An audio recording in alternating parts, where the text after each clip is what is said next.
tanungin ko mismo si Police Staff Sergeant Pasensya. Ma'am, before I call on Sen. Rafi for his question. So, paano po nakuha nung pamangkin nyo ba? Tama ba yung isang shooter? Yes, Madam Chair. Yes po. Nash is my nephew. Is your nephew. So, paano po nakuha ni Elias Nash yung baril nyo, yung Glock 17, na nakalagay, nasa kwarto nyo, pero nakalagay sa isang plastic container? Nash unlawfully entered my own house. It's not a room po. It's my own house. So, house. Yes po. He forcibly damaged my locker. It was locked. And my house was locked as well po, ma'am. Pero yung locker ay plastic locker. Plastic locker, and my firearm was inside a gun box. The locker was as well locked po. And I am only the one who had possession of the keys to my house, ma'am. So, nakapasok siya sa bahay kahit wala siyang susi. Yung plastic locker, standard ba na pang safekeep yon ng firearm? Plastic locker, hindi mas matibay na locker? Yung standard po is yung safety vault, but it was in good faith, ma'am, that I believe it was safe at that time, since I'm only the one staying in my own house. So, standard po pala, Sergeant Pasensya, na safety vault, hindi lang plastic locker. I appreciate good faith po, talaga. But, lalo na sa ating mga nagtatrabaho sa gobyerno, I think we need to observe the standards para nga po ma-anticipate at maiwasan yung mga worst case scenario tulad po nito. And lastly, before I turn over to Senator Rafi at this point for his follow-up question, paano po nabuksan ni Elias Nash yung gun box? Di ba ang gun box ba, ano bang material nun? Plastic din lang po ba o bakal po?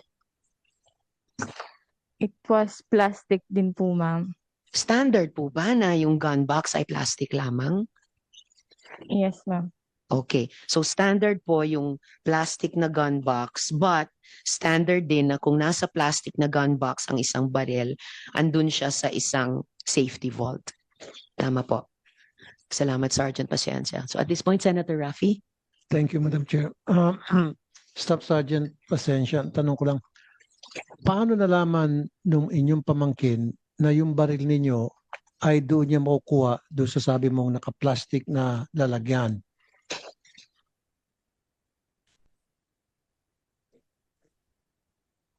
Sen. Rafi, I have only one locker in my room. And siguro naghanap siya kung saan ko pwede mataguan. Yun lang po ang area na may lock po. Okay. Now, balita na isinasama mo raw ata sa target shooting sa firing range, yung pamangkin mo? Sen, I only bring him once. You brought him just once. Just once. Bakit? Anong reason? Ba't nyo siya dinala sa firing range para turuan na mag-firing? Anong dahilan? He usually told me that he wanted to be a police officer like me. He looked up on me. Yun po, he wanted to be a police officer, and he was asking if I could bring him sa firing range. Pero alam niyo po na hindi dapat dahil siya po ay minor, he's not supposed to be inside a firing range.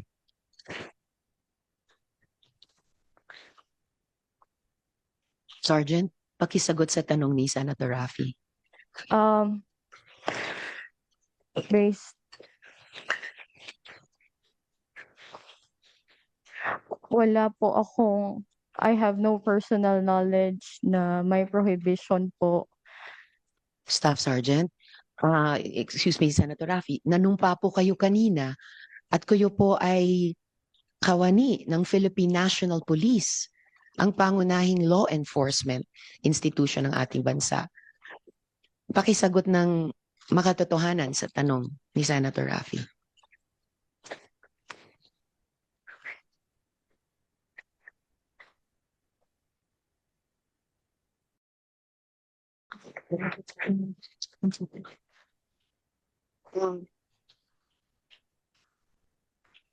Ano po ulit ang Hindi nyo ba alam na hindi dapat makakapasok sa firing range ang isang menor de edad?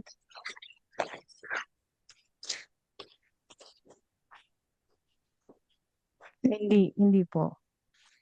That's amazing, Senator Raffy. Any more questions for this resource person?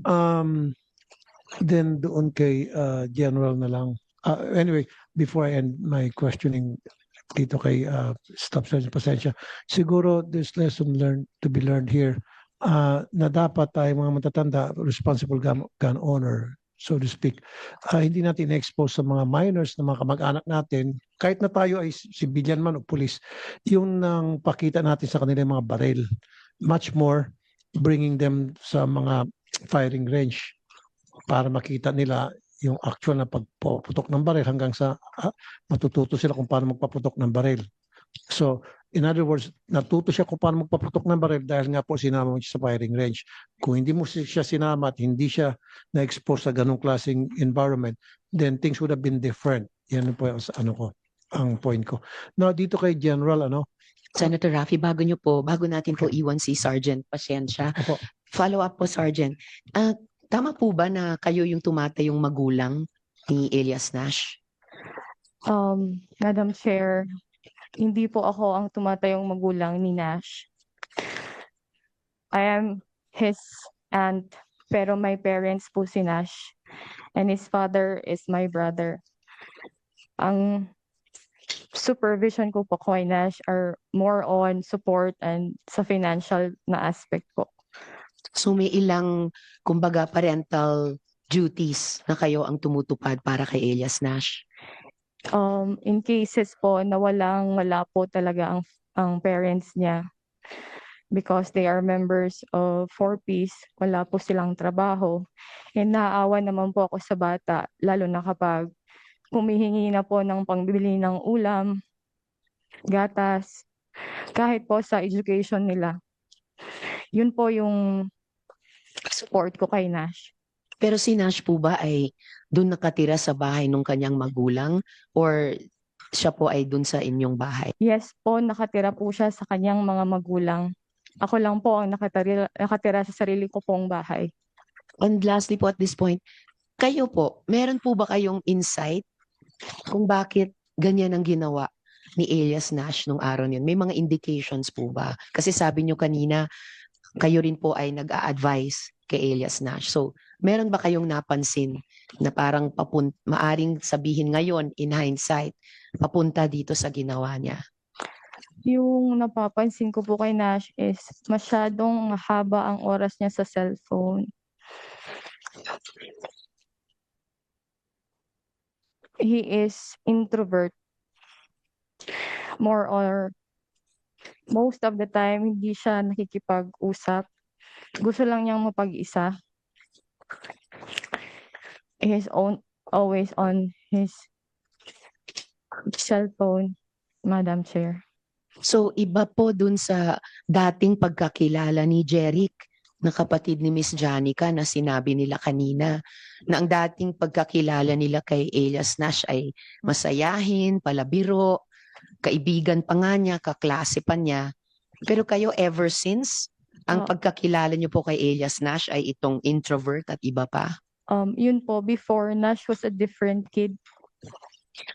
Nung siguro nag-puberty na po siya, doon siya nag-start na magkaroon ng sarili niyang mundo. Alright, salamat Sergeant Pasensya. Please do stay on para sa iba pang mga tanong, Yes malamang po. pati galing kay Senate President Gatchalian. quick, Pero at ito po ay hindi po natin pinapawalang sala si Nash sa kanyang ginawa. This is also public awareness kung ano ang mga dapat na bantayan ng mga magulang at ng mga guro, posibleng mga danger signs na maaring papunta na sa karahasan at pananakit sa ibang bata, ang isang bata. Kasi gusto nating malaman dito sa hearing kung may mga signals ba tayong na-miss. So, Madam back Chair, to Senator Raffy for yung pagsama niya sa general. firing range ng kanyang pamangkin, wala palang batas na ipinagbabawal yon. In fact, may mga bata ngayon na nagsasali sa mga practical shooting competition with proper guidance. So siguro, binibigyan mo ng guidance, sinasabihan mo yung mga bata, sasama kita rito, pero ito yung mga limitations, ito yung pwede mong gawin at pwede hindi gawin. So yung pagsama mo dun sa pamangkin mo, wala kang violations doon dahil walang batas against it.